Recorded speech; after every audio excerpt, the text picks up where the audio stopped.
Yes, happy Thanksgiving, everybody.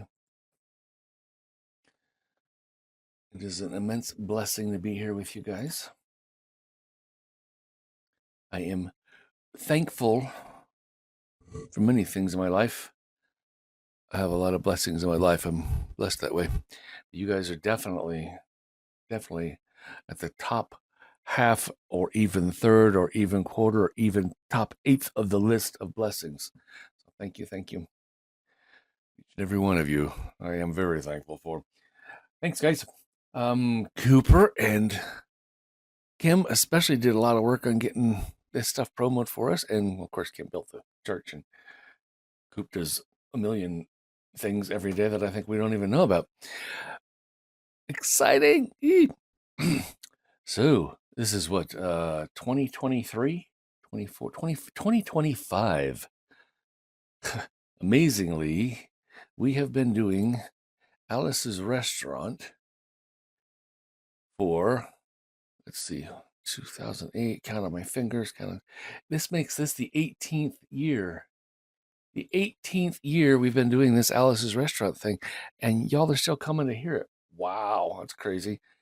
18, that's old enough to, wait for it, to get drafted.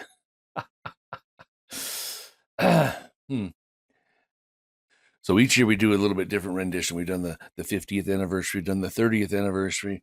We've done the one where he was at Farm Aid. This year, we're going to the Shire. Now, this song is called Bilbo's Feasting Hall, and it's about Bilbo and his hobbit hole. But Bilbo's Feasting Hall is not the name of the hobbit hole. That's just the name of the song. That's why we called the song Bilbo's Feasting Hall. You can eat anything you want at Bilbo's Feasting Hall. Walk right in past the mill, just a half a mile from Hobbiton Hill. And it all started 200 Yuletides ago, 200 years ago on Yuletide Eve, when my friend Sam and I went up to visit Bilbo at the Hobbit Hole.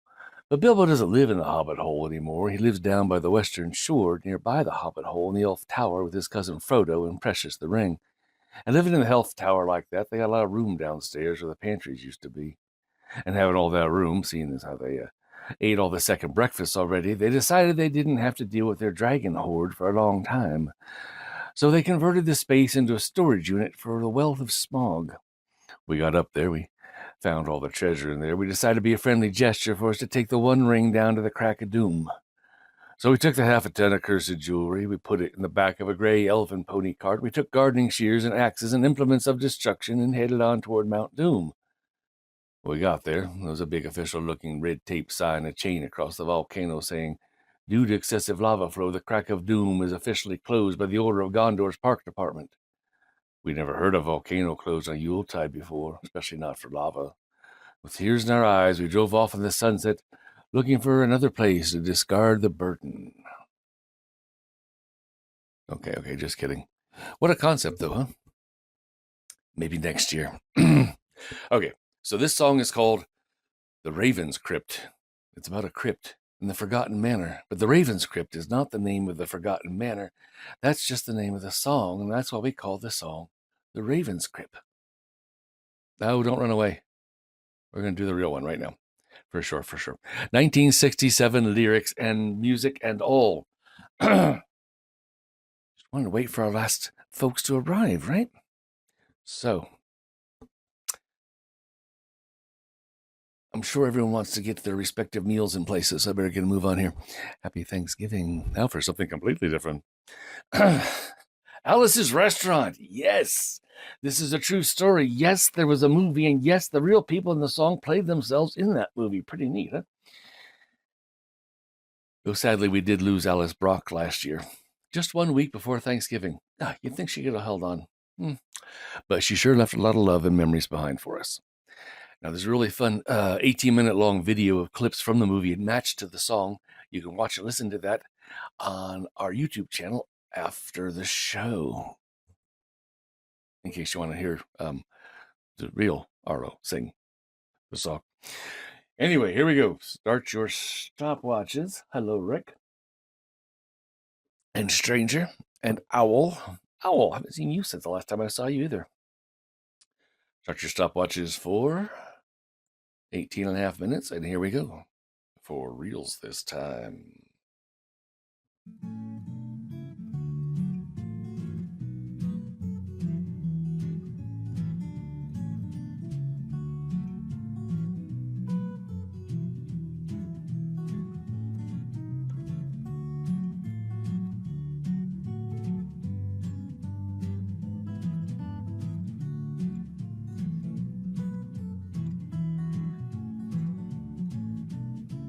This song is called Alice's Restaurant, and it's about Alice and the restaurant.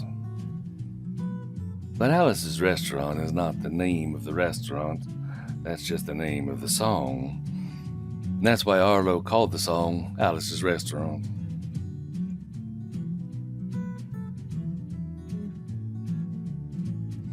You can get anything you want at Alice's Restaurant.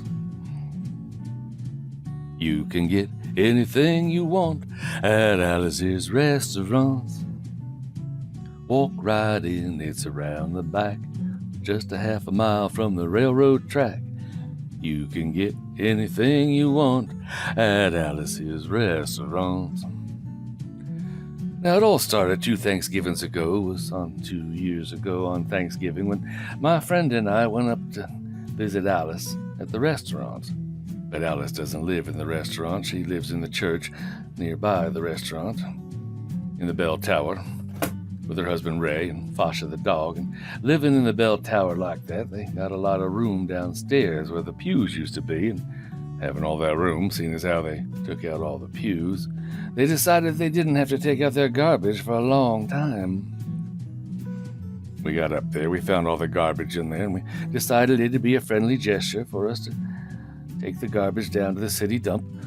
So we took the half a ton of garbage, put it in the back of a red VW microbus, took shovels and rakes and implements of destruction, and headed on toward the city dump. When we got there was a big sign, a chain across the dump saying, "Closed on Thanksgiving." We'd never heard of a dump closed on Thanksgiving before, and with tears in our eyes, we drove off into the sunset, looking for another place to put the garbage. We didn't find one till we came to a side road. And off the side of the side road, there was another 15-foot cliff, and at the bottom of the cliff, there was another pile of garbage. And we decided that one big pile is better than 2 little piles, and rather than bring that one up, we decided to throw ours down. That's what we did. Drove back to the church, had a Thanksgiving dinner that couldn't be beat, went to sleep, and didn't get up until the next morning when we got a phone call from Officer Obi. He said, "Kid, we found your name on an envelope at the bottom, about a half a ton of garbage, and just want to know if you had any information about it." And I said, "Yes, sir, Officer Obi. I cannot tell a lie. I put that envelope under that garbage." Well, after speaking to him for about 45 minutes on the telephone, we finally arrived at the truth of the matter and said we had to go down and pick up the garbage and also had to go down and speak to him at the police officer's station. So we got in the red VW microbus with the shovels and rakes and implements of destruction and headed on to the police officer's station. Now, friends, there was only 1 or 2 things that Obi could have done at the police station. And the first was that he could have given us a medal for being so brave and honest on the telephone, which wasn't very likely. We didn't expect it. And the other thing was that he could have bawled us out and told us never to be seen driving garbage around the vicinity again, which is what we expected. But when we got to the police officer's station, there was a third possibility that we hadn't even counted upon, and we was both immediately arrested, handcuffed. And I said to Obi, "I don't think I can pick up the garbage with these handcuffs on." He said, "Shut up, kid. Get in the back of the patrol car." That's what we did. We sat at the back of the patrol car and we drove to the, quote, "scene of the crime," unquote. Now, I want to tell you about the town of Stockbridge, Massachusetts, where this happened here. They got 3 stop signs, 2 police officers, and 1 police car, but when we got to the scene of the crime, there was 5 police officers and 3 police cars, being the biggest crime of the last 50 years, and everybody wanted to get in the newspaper story about it. And They was using up all kinds of cop equipment they had hanging around the police officer station. They was taking plaster tire tracks and the footprints, dog smelling prints. They took 27 8x10 color glossy photographs with circles and arrows and a paragraph on the back of each one, explaining what each one was to be used as evidence against us. They took pictures of the approach, the getaway, the northwest corner, the southwest corner, and that's not to mention the aerial drone photography. After the ordeal, we went back to the jail. Obi said he was going to put us in the cell. He said, "Kid, I'm going to put you in the cell.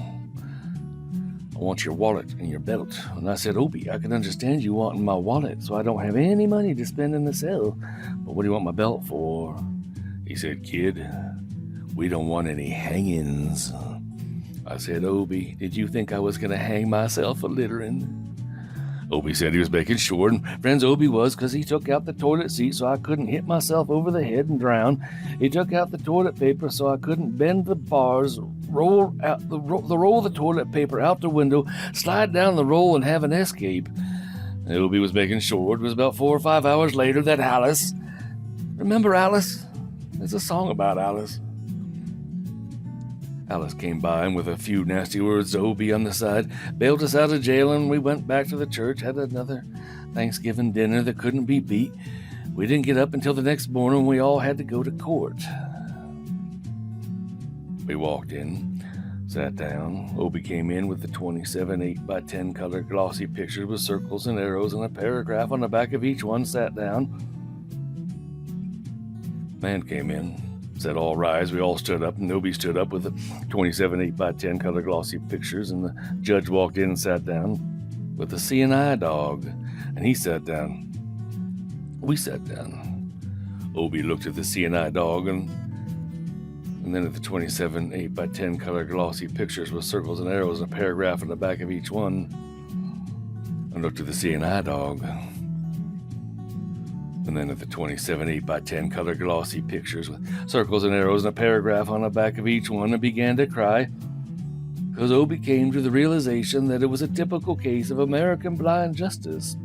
There wasn't nothing he could do about it, and the judge wasn't going to look at the 27 8x10 color glossy pictures with circles and arrows and a paragraph on the back of each one explaining what each one was to be used as evidence against us. We was fined $50, and we had to pick up the garbage in the snow. But that's not what I came to tell you about. Came to talk about the draft. They got a building down in New York City. It's called Whitehall Street, where you walk in, you get injected, inspected, detected, infected, neglected, and selected. I went down to get my physical examination one day. I walked in, I sat down. I got good and drunk the night before. So I looked and I felt my best when I went in that morning, because I wanted to look like the all-American kid from New York City. Man, I wanted to feel like I wanted to be the all-American kid from New York. And I walked in, sat down, I was hung down, brung down, hung up, and all kinds of mean, nasty, ugly things. And I walked in, sat down, and they gave me a piece of paper, said, "Kid, see the psychiatrist, room 604. And I went up there, I said, "Shrink, I want to kill. I want to kill. I want to see blood and gore and guts and veins in my teeth. Eat dead, burnt bodies. I mean, kill. And I started jumping up and down, yelling, "Kill, kill." And he started jumping up and down with me. And we was both jumping up and down, yelling, "Kill, kill." And the sergeant came over, he pinned a medal on me, sent me down the hall and said, "You're our boy." I didn't feel too good about it. I proceeded down the hall, getting more injections, inspections, detections, neglections, and all that kinds of stuff they was doing to me there, the thing there. And I was there for 2 hours, 3 hours, 4 hours. I was there for a long time, going through all kinds of mean, nasty, ugly things. And I was just having a tough time, and they was inspecting, injecting every single part of me, and they was leaving no part untouched. proceeded through when I finally came to see the very last man. I walked in, sat down after the whole big thing there. I walked up and I said, "What do you want?" He said, "Kid, we only got one question. Have you ever been arrested?" And I proceeded to tell him the story of the Alice's Restaurant Massacre with full orchestration and 5-part harmony and stuff like that and all the phenom. And he stopped me right there and said, "Kid, did you ever go to court?" And I proceeded to tell him the story of the 27 8x10 color glossy pictures with the circles and arrows and paragraph on the back of each one. He stopped me right there and said, "Kid, I want you to go sit down on that bench that says Group W. Now, kid."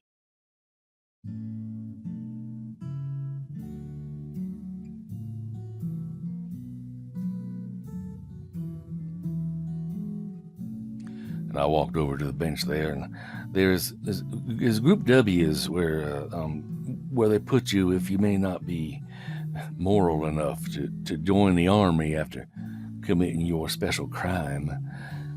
And there was all kinds of mean, nasty, ugly looking people on the bench there. And then there's news reporters, porch pirates, loud cell phone talkers sitting right there on the bench next to me. And one, they was mean and nasty and ugly and horrible and crime type guy sitting there on the bench and the meanest, ugliest, nastiest one, the loudest cell phone talker of them all, was coming over to me, and he was mean and ugly and nasty and horrible and all kinds of things. And he sat down next to me and said, "Kid, what'd you get?" I said, "I didn't get nothing. I had to pay $50 and pick up the garbage." He said, "What were you arrested for, kid?"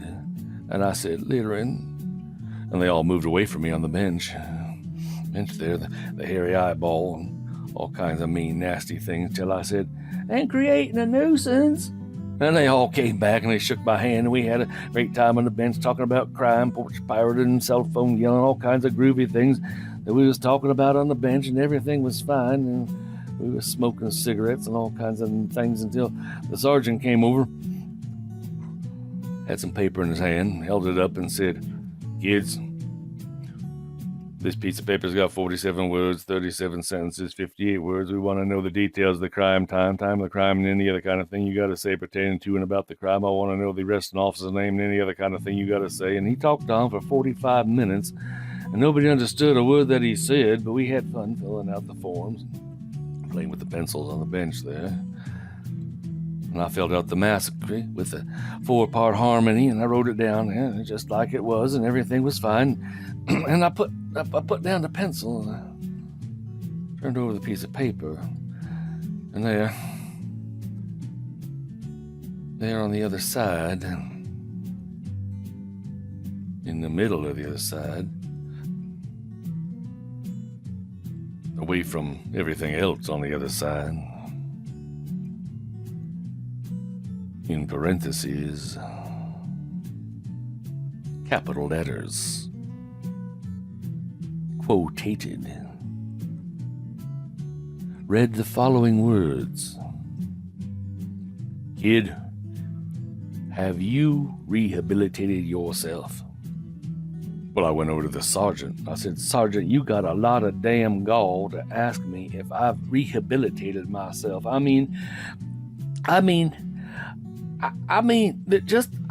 sitting here on the bench. I'm sitting here on the Group W bench because you want to know if I'm moral enough to join the army, burn women, kids, houses, and villages after being a litter bug, He looked at me and said, "Kid, we don't like your kind. We're going to send your fingerprints off to Washington." And friends, somewhere in Washington, enshrined in some little folder, is a study in black and white of my fingerprints. And the only reason I'm singing you this song now is because you may know somebody in a similar situation. Or you may be in a similar situation. And if you're in a situation like that, there's only one thing you can do, and that's walk into the shrink and wherever you are, just walk in and say, "Shrink, you can get anything you want at Alice's restaurant," and walk out. You know, if one person, just one person does it, they may think he's really sick and they won't take him. If two people do it in harmony, they may think they're both faggots. They won't take either of them. And if three people do it, three. Can you imagine three people walking in, singing a bar of Alice's restaurant and walking out? They may think it's an organization. And can you imagine 50 people a day? I said 50 people a day walking in, singing a bar of Alice's restaurant and walking out? And friends, they may think it's a movement. And that's what it is. The Alice's Restaurant Anti-Massacre Movement. And all you got to do to join is sing it the next time it comes around on the guitar. With feeling. So we'll wait for it to come around on the guitar here. Sing it when it does.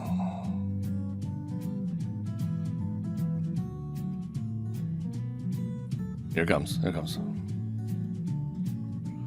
You can get anything you want at Alice's restaurant. You can get anything you want at Alice's restaurant. Walk right in, it's around the back, just a half a mile from the railroad track. You can get anything you want at Alice's restaurant. That was horrible. If you want to end war and stuff, you got to sing loud.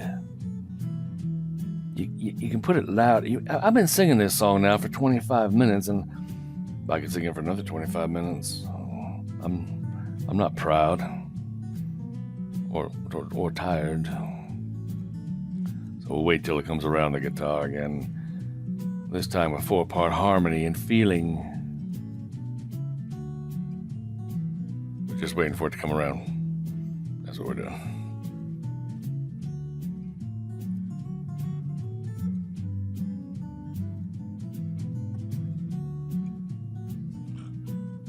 All right now.